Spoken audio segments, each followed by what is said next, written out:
Hello, hello, hello, and thank you for checking out the Littrell Show, building businesses, bars, and brands.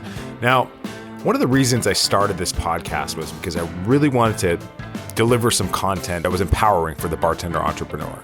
Also, I wanted the people that I really admired to pick up the phone when I called. So my guest on this episode is April Wachtel, and she has gone from bartender to community builder to brand ambassador, and now she is the head of a company called Cheeky, which makes effectively bottled cocktails.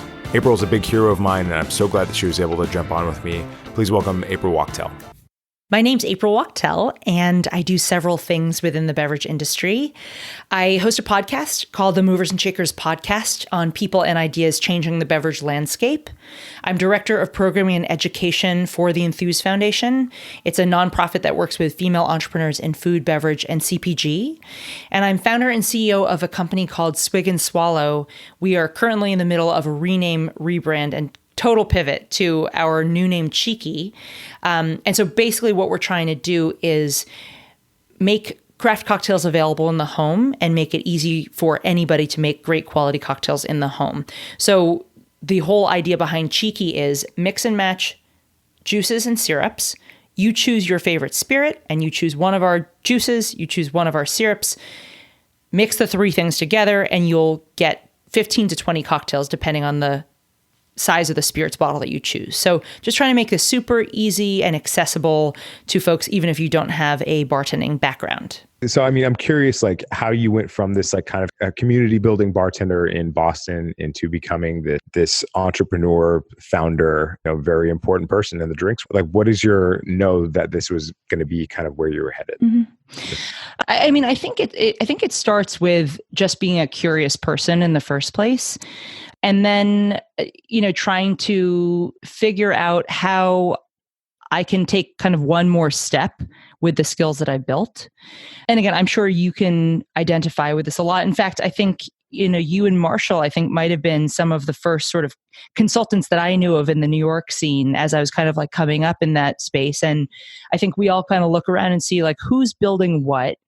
And how do I start to hone my expertise or kind of expand my horizons? So I think it was just broadly being interested in growth and being a curious person. And I would say probably there are a few big moments for me along the way. So one, and I continue to give Grey Goose props for this, but in 2010, when I was a bartender in Boston, they picked, I think it was 11 of us from around North America to be featured in this Iconoclast sort of mini advertisement series. They don't really do advertisements on the Sundance Channel, but were these bartender features within Iconoclast, the TV show. And the idea was kind of featuring different stories about why you bartend and what this means to you. And so huge people were chosen. I remember those.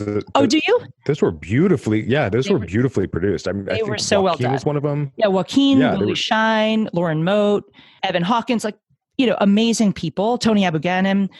So that was, certainly my first real big break. And that was kind of the first opportunity that I had to say why I kind of kept staying in the business, which was it's about connection for me.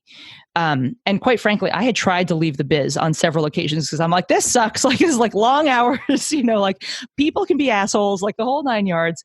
But there's something that's really resonant about what happens in the bar and restaurant environment. So for me, it was very meaningful on a personal level. And so that was a huge break. Later, I think it was later that year, I ended up founding the Boston Bartenders Collaborative, which was directly related to that first moment, which was for Iconoclast. They brought us down to Tales of the Cocktail to film some of our segments. I think it was the B-roll primarily. And that's where I met all these amazing people. And when I went back to Boston, I was like, this community just doesn't exist in Boston. And wouldn't it be so cool if we could all collaborate and help uplift each other and share the knowledge as opposed to kind of hoarding it and keeping it away from other people, which is really what I felt the culture was at the time. So founded that, and, amazing people came through that, and we collaborated together, and Ezra Starr and Nick Korn came through, and Chad Arnholt came through, a lot of people who have now created really amazing careers for themselves.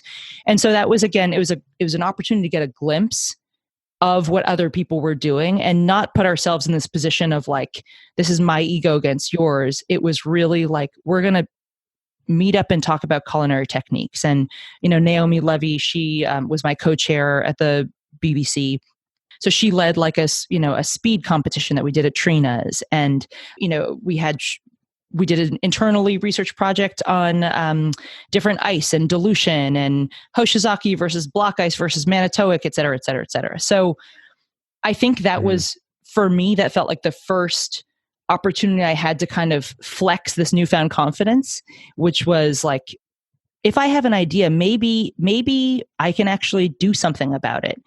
So that's been, I think, the sort of template for everything that I've done in my career, which is you have an idea, you test it out in a little way, and then if it works, or even if it doesn't work, then you know the next step that you can take to test it out in a slightly bigger way, And that, again, that has been what has happened with every piece of my career after that point is start something, build the confidence to start something, take that first step, and then do it again and do it again and do it again. And it's exciting and it's fun, Yeah, and it's like once you start something on that scale, it doesn't take an enormous amount of momentum to get it to wherever it's headed. Like just starting something is typically a really, really hard part. And I just wish people would like just be like, fuck it, I'm going to do it. Yes. And just put one foot in front of the other and just start walking in any direction. Yep. Like I just wish people would understand that you don't need a lot of money to start a business.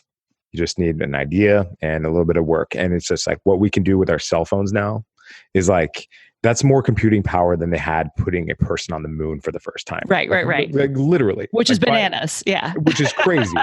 And we take this thing so much for granted. We're just like, oh, I don't get service here. This sucks. Like, it's still Angry like, Birds. Yeah. If I don't get my game here, I'm fucking losing my shit. I'm BFing all over the place. But yeah, it's like leveraging like the tool that's in your pocket. That's very important. I mean, they didn't have Facebook did you use Facebook to develop these communities and like communicate with that many people at that time? Well, or was it just like you're in like kind of internal networks of just people that you just saw all the time? But yes, both. So Facebook was still, I think, relatively early at the time, meaning that I remember when we started. So we started the Boston Bartenders Collaborative website, which is now defunct. And we started the Boston Bartenders Collaborative group on Facebook. And by the way, shout out to Sean Frederick for doing the logo back then. And again, we kind of piecemealed this together, like somebody knows how to find a URL, and somebody knows how to do whatever. So again, collaborative work was great. But we did the Facebook group, and I remember we started sharing out notes from the meetings within the group. And by the way, I still get likes on that group. I would say probably a couple times a week, which is bizarre because it's been kind of defunct since like 2012. Defunct or like not maintained? Well, not maintained. I mean, it's still there. Yeah. Well, it's not, if folks are liking shit, then it's not it's active. Yeah. But in either case, I still think that's super funny. I'm like, oh, hey, lives on. The memory lives on. But yeah, so we started sharing notes from the sessions in there, started sharing photos in there. And then I remember Naomi and I hit kind of a little bit of a wall with video. Because again, video is really not like widely used. I don't even remember what the situation was with smartphones then. Because again, we're talking 2010. Yeah, and not everybody had Wi-Fi then. I mean, Wi-Fi was still emerging. Like, you'd find it in coffee shops, but not everybody had it in their house. Like at least at my house. I mean, we didn't have 2010. There was no Wi-Fi in 2010. I mean, there was Wi-Fi obviously, but it wasn't prevalent. Like not a lot of people had it. Yeah. I mean, we certainly were not doing work from cafes and bars at the time, like on our laptops. But not on your cell phones either. I don't remember. I think we would have done a better job of this if this stuff was available. But I remember we were like, how do we actually do video for these different sessions so we could expand the network that this is exposed to. And I remember we did a couple, but again, they were not recorded on phones. It was like video on somebody's like handheld kind of like camcorder thing. I mean, roughly how many people are you talking about? How many people were in the BBC? So I had invited 13 people initially. And then again, it grew bigger. So I had invited 13 people initially, and this was people who I knew from programs around the city. And the idea was, again, people who were up and coming, who were very curious to learn, who might have something to contribute. And again, I think from an ego perspective, we're like willing to get in on this with other people, because there were certainly some folks who seemed like they might be offended is not the right word, but like might think they were not in need of this type of community. So that was what it was initially. And what was super cool about it is that, our respective chefs and owners were very generous with their space and time. And they gave us not only space to do these, where we switched from, restaurant to restaurant where we were hosting these, but they also would provide us with snacks. And again, we're super respectful with what we were trying to accomplish, allowed us into the kitchen to do culinary stuff, the whole 9 yards. So ultimately, it seems like, sorry, go ahead. It seemed like back in 2010, like the whole mixology, the first wave second wave mixology movement was like kind of like a curiosity, like we weren't quite taken seriously. The brands were just getting involved on a level like, the Imagine, what was that program with Grey Goose? The Most Imaginary or most Imaginative? That's Sapphire. That's Sapphire. But with what was the Grey Goose one that you were talking about? Iconoclast. Iconoclast. Thank you. It's like they were just starting to spend money on things like that. They were just starting to pick bartenders out of bars and say, okay, you're an ambassador now. It wasn't until much later after that they said, this is how you become an ambassador. Right. Right. No, and that's, I think thinking about who your audience is, I think, if you are aspiring to build your career in general, I think, firstly, being willing to connect with a range of types of people is super helpful. I think also, and this is something, I have been a brand ambassador in the past. I currently, work in a very behind the scenes sort of role, with spirits brands, but I would encourage people to be open-minded about how they work with brands and understand that there's people on the other sides of those brands as well, because certainly in the craft cocktail movement, I think that there's been a lot of preciousness and some entitlement around, the role of the bartender and the elevated role of the bartender. And when you look at your career trajectory, if you decide to move on beyond bars, spirits companies and brand people are part of the ecosystem, and most likely you're going to work with them in the future. So I would just recommend, approaching all of these interactions with a professional lens. And I have, by the way, done my share of stupid things over the years, but I would say being respectful towards people in general within our industry has been something that I have continued to do. And I think that's super important. Absolutely. Oh my God. I don't think you can ever overstate that. It's like, if I knew now what I should have known 10 years ago about being nice to people and not being a dick. I remember I was running a bar that was like, it had like 30 seats, that the center of the wheelhouse of the universe. And I used to hassle people about getting deals because I thought my bar was so important. Yeah. And then a year or two later, I was just like, oh my God, this bar is nothing but the people who called on this bar to develop relationships with me were not trying to take advantage of me. They're trying to build a relationship as a business partner. Sure. And I shit and I sometimes shit on that relationship because I thought that I was so cool. That I had so much buying power. But when I was nickel and diming about buying a bottle or two or something, other people were, billing holds. Yeah. And I was just like, I had no idea how little of a component of a huge the machine actually was that I was involved in, and luckily I didn't destroy those relationships so bad that I couldn't go back and apologize. But it's like, I remember like you had F Younger show, and I remember not being as cordial and as nice as I should have been to her because she was selling something and I was buying something, and I thought that I was more important than her. I thought that we had some sort of a it was almost, I had this picture of like almost like an adversarial relationship where people were coming in to give me something that I didn't need when I should have been like, wait a second, this isn't like that at all. This is all in my head, and these people are business partners. And first of all, they're humans and they deserve respect. But yeah, oh my God, the entitlement, Jesus, wow. And like the amount of resources that we take for granted. So I would say it's on both sides, right? So there's I've also been in that position where I was the buyer at this place in Boston, and people would come in, like salespeople would come in, and it's, let's just say we're opening at 5 p.m. and they come in at like 4:15, and you are like hustling, you got a lot on your plate, and that's the wrong time to make a sales call. So I think that one must think about it from both perspectives. It's like, if you're going to be trying to sell somebody something, try to make it as easy for them to say yes as possible. And if you are being asked to consider an option for purchase, realize that they might be selling this thing now, but they also could be selling something or adding value in a different way at a later time. So I think it's just a matter of like evening the playing field. And I do have to say that, in my opinion, I think that spirits companies have contributed to elevating the role of the bartender over the years, because there's been a lot more emphasis on the skill and this being a real career.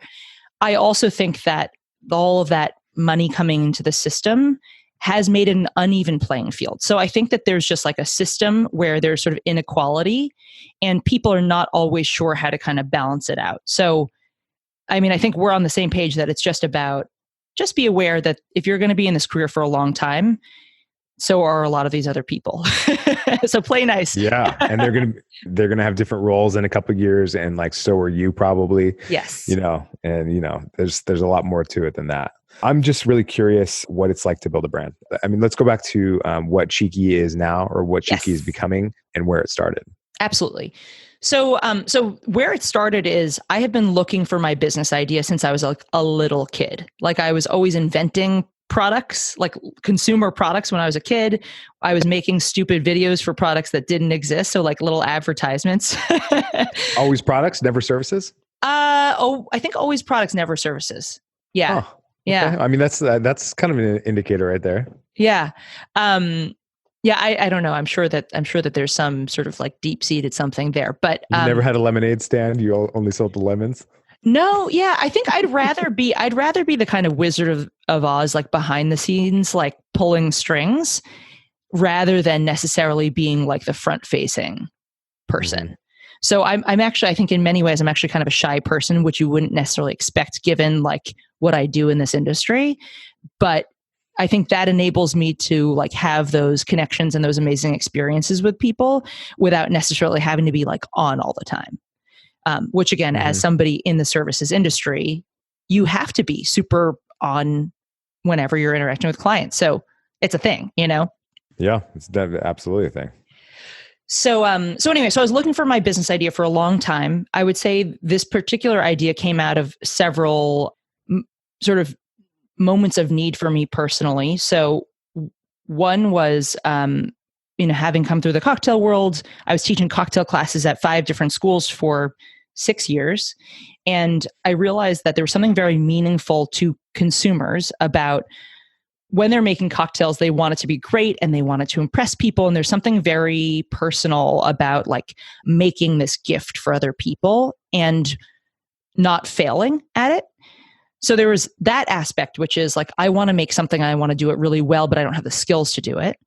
Then when I was a brand ambassador, simultaneously, I was working for Bacardi on behalf of the rum portfolio. We were throwing these huge parties where you're sourcing large quantities of juice and house-made syrups like you'd find in bars. And there was never the appropriate place to source those from. So we were always having to kind of make it ourselves. So I was like, there's got to be a better way for this. And I think this all kind of culminated with my personal experience as a host in my own home. I had 3 different parties over the course of a year where, despite the fact that I have and do plan events professionally, I was having to effectively be the bartender and the cook and responsible for everything. And I was like, just because I know how to do this does not mean I want to do this for my own party. So I was like, what's an easier way of enabling this to happen? So all of those things combined to form Swig and Swallow, which was all fresh, all natural cocktail mixers, sold half full in the proper proportions, leaving only the appropriate amount to add spirits to the bottle to complete the drink. So the big party size made 10 drinks. You add just half a 750 to that bottle and you've got the 10 drinks. the reasons to kind of like rename, rebrand, there have been a multitude. I think the shorter version of it is that in June, we had the worst production run we've ever had. There was a quality control issue with the bottles, and our breakage was through the roof. And I basically just hit the brakes and was like, I'm not going to do this way anymore. And since this has come up, do I want to keep doing this at all? And so I took the summer to hike and to kayak and to basically just live my best life, and gave myself enough distance from it to say, yes, I still love this. I still think it's super meaningful. And I still think the idea is incredibly resonant, that there's something special that happens over food and drink. And there's a need and an opportunity to make this into a cocktail solutions product. And so I basically just decided, I'm going to keep doing this, but here's all the things that I need to fix this whole time. And I'm going to fix them all at once instead of piecemeal, which is, I think, in most businesses, you iterate and you pivot like in small ways along the way. And then sometimes you have the opportunity to basically revamp the whole thing. And so that's what the rename, rebrand is. We're going from refrigerated to shelf-stable products. We're going from half full, complete mixers, but half full, to full bottles. They're mix and match juices and syrups. And so the problem that we're solving is the same thing, which is people who are serving guests cocktails want an easier way to do it. And a lot of these folks have never bartended before, or have and just don't want to have to do them one by one. So the idea is you take either a 750 or a liter of spirits, any one of our juices, any one of our syrups, and you can make dozens of different cocktails. Or if you're willing to add another ingredient like bitters or herbs or fruit, you can make hundreds of different cocktails. And so that's kind of like the baseline summary. I think that was like a 20-minute monologue there. No, I mean, I have just 100 questions going through my head. Oh, please. Like, one, how do you keep the juice fresh? Is it how's the juice prepared so that it arrives so that it tastes good with in combination with the syrups? Two, Yes. two, how do you have I don't know a lot of people that have the maturity to say, I'm going to stop this. And I'm gonna take my time to develop a solution for this problem, even at the potential cost of eliminating this business, which has got to be one of the hardest decisions that you've had to make. And then saying, screw all that. This is what I'm going to do. I'm going to blow it all up and put it back together into the way that I think it's going to work this time. Effectively scrapping everything and starting again. So. I don't even know where to start. That's okay. It's bottlenecking. I mean, and I have so many questions about this. Yeah. So I think maybe working a little bit backwards. So I think to your point of blowing this whole thing up and starting again, that is why it took me like 4 months to figure this out, because this is effectively launching a totally new brand, but it's launching a totally new brand with 4 years of great data and insights.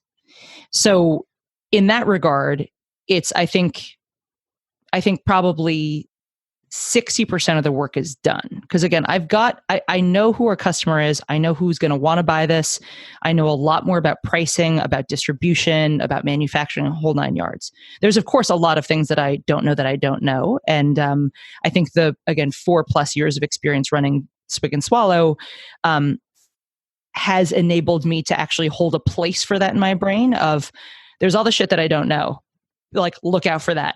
Or find people who are better suited to be able to coach me through that or guide me through that. I think to the ego thing, this is probably my biggest, or not my biggest, but one of my biggest learnings throughout this process is it doesn't matter if I am quote unquote right. It doesn't matter how much I'm personally attached to this thing. The point is to create something awesome that people want. And that's the driving force. It's not does April like this color? It's does April think this color is really what is going to resonate with our customers? And so for me, the whole thing has been growth learning and shedding what no longer serves you. And that's in a spiritual way, that's in a professional, commercial way. And it's been super enlightening and like a wonderful experience and tough, of course, along the way. But so there's that. And then to the manufacturing question. So initially we used high pressure pascalization or high pressure processing called HPP. That was what we had used to extend the shelf life. And frankly, HPP does preserve flavor and nutritional content better than any other process on the market. However, that means that you've agreed. It tastes great, and I'm surprised that it's not more widely in use within our industry already. But what I can tell you is after, again, 4+ years of running this, I thought that it was going to hit in a big way sooner than it has in our space. HPP or cheeky? HPP. Do you have a product on the shelf now? No. So we basically, after June, we just ran the product out that we had produced. So we have not been selling anything for probably 3 months, 2 months, something like that. Probably 3. So the decision that I had made is we've lost many, many, many, many, many thousands of dollars because people were ready to buy in bulk for whatever it was. Let's just say the personal size product where they were like, we want to put this in gift bags, like send me 1,000 units. I want to give you my credit card information. And then I would say, because again, knowing the mixer category, I would say, just wanted to make sure, this is also refrigerated, effectively dead silence. So after years of this happening, I inferred, and again, it doesn't take a genius to figure this out after 4 years, there's just not enough infrastructure to support that, both on the consumer side. So again, once they get into their homes, but also on the manufacturing and distribution side, the costs to produce and effectively shepherd a product through the supply chain, refrigerated, it's a completely different world than shelf stable. So that was ultimately a decision that we made to say, okay, what options are available for us to produce a shelf stable product? And how do we ensure that it's the highest quality possible? So ultimately, we're going with hot fill, which is a pretty standard process within the industry. But I think one of the reasons we will be able to maintain, at least initially, but hopefully in the long term, a higher quality flavor profile is firstly, we're keeping the citrus and the syrup separate. Again, when you assemble them, as any of us listening to your podcast would know, if you batch a cocktail and then you drink that cocktail 3 or 4 days later, it's going to taste like the flavors are melded together in a sort of muddied way. But if you batch that and then drink it that day, even if the ingredients are just as old, it's going to taste fresher and more distinct. Same thing with our process.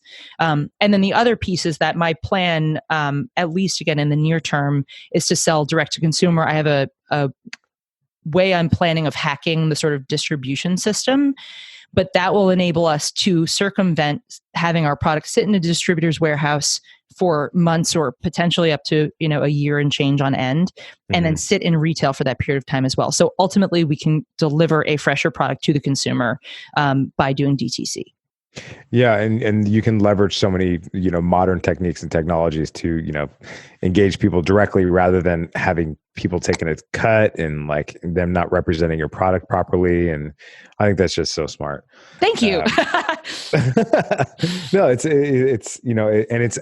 it's not really designed for. It's not like it's you're not going for the world's 50 best bars here. You're going to democratize cocktails for the consumers. And I have no doubt that this product is going to blow their minds, and it's going to blow their minds in a way that's very convenient for them too. Thank you. That's the hope. I don't think people are stupid. I just think, but I think you can't depend on them being lazy. And I think this solves a problem. So but I think just to your point, I mean, we jokingly, like when we launched our, like a zillion years ago, so this is literally probably 4.5 years ago, we had described our service as the Blue Apron for lazy people. And again, that resonated with certain people because people are like, I'm that lazy person. But ultimately, it's actually not about laziness or being like a proactive person. It's about, what would you rather spend your time doing? Let's just say you're throwing a party. Would you rather spend your time making cocktails, or would you rather spend time talking to your friends? To me, I don't think I'm lazy, but I don't want to be slaving over the punch bowl. I mean, maybe I'm unique in that, but I don't think I am. No, I mean, this reminds me of that movie, The Wolf of Wall Street. And these terrible people are sitting around a table, drinking beers and talking shit about sales. And they're just like, okay, sell me this pen. Hmm. And the other guy says, well, hey, check out the features of this pen. Then they pass it to the next guy. He says, write your name. And he couldn't do it. Couldn't do it because he didn't have a pen. And so he didn't realize the value of it until he understood the exact use case. And I think that's kind of the itch that you're scratching right now. Okay. Well, how do you reconcile? Okay. So you're building this brand, you're solving this problem.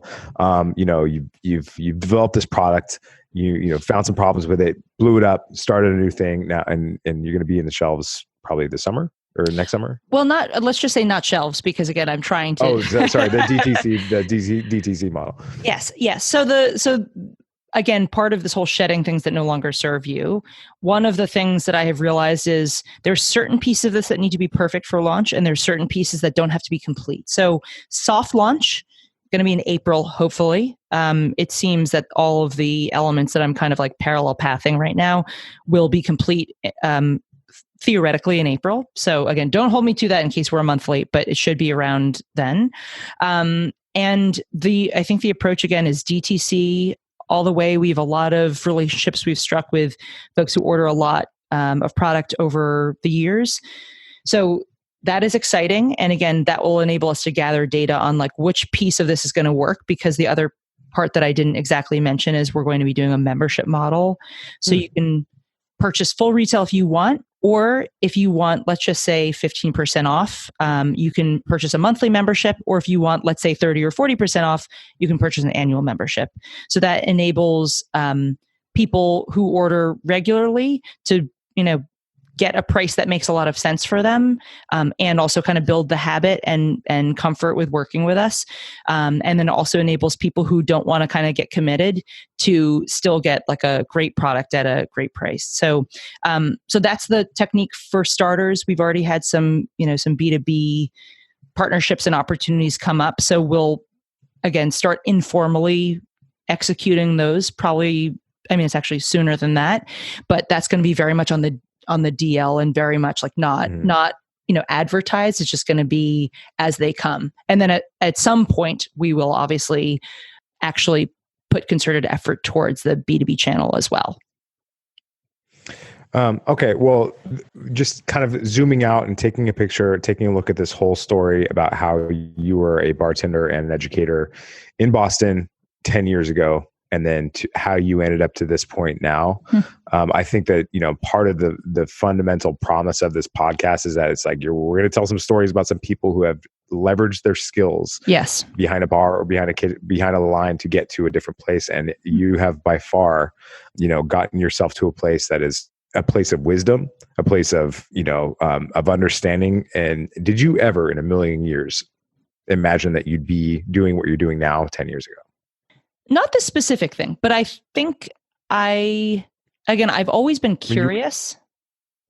You always knew that you wanted to build something, to make something. Yes. And this might sound like a crazy statement, but I think when I was a little kid, I think probably because my amazing older sister is like valedictorian of life, like the absolute perfect academic and, super hard worker, like very much the older child kind of like does everything perfectly by the books, is super academic, is super successful, this and that. I think from a very young age, I had like this feeling of like, I'm going to be very successful, but I have no clue how I'm going to get there. And so for me, again, it's for years, I think my parents are like, what the hell is she doing now? Because it didn't make any sense to them.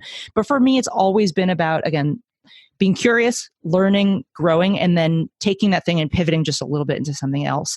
So if there's any, I guess, advice that I could give or, provoke any thoughts within your listeners, I might just say, try to find the stuff that you enjoy doing, that you would be doing if somebody wasn't paying you to do it. And start building that up, start talking to people who get excited about similar stuff to what you're excited about. And then figure out like, what are ways that people get paid? As silly as it sounds, like, no, it's like who gets paid for what? Like I would also say, by the way, and this is something that I did not know until I was kind of far into this, into Swig and Swallow and now Cheeky. It is easier to make money from no money if you have a service, because lower overhead, it can just be you doing your work. If you're going to do what I did with Swig and Swallow or with Cheeky, typically that takes either like your own capital or debt or somebody else's money to get started. So I might recommend as a first step, if you're like, okay, I'm a bartender or a server or whatever it is, and I'm trying to take like a little step on my own, and I want to start running my own business. I know that you had said this in your podcast before, Jason, but yeah, find a way to showcase yourself as a professional. Try to show credibility indicators. So not only the business card and the logo and things like that, but try to make sure that the other pieces of your online reputation are professional in nature. Make sure you've got something up on LinkedIn. Make sure you're posting relevant things in your industry. Start building up those credibility indicators. And again, see who is successful within your industry, who's maybe just a few steps ahead of you. Because again, in many of these cases, people are really excited to connect about it and are willing to help. And you are doing yourself and frankly them a disservice if you don't ask to connect with them. Because a lot of these times people derive a lot of benefit by helping you. Yeah. Started this podcast. I'm sure you know what I'm talking about. It's like by talking about the things that you're learning, it reinforces and validates what you're talking about. And it validates your process or the opposite of that. And it's just like, wait a second, when I say this out loud, I sound like an idiot.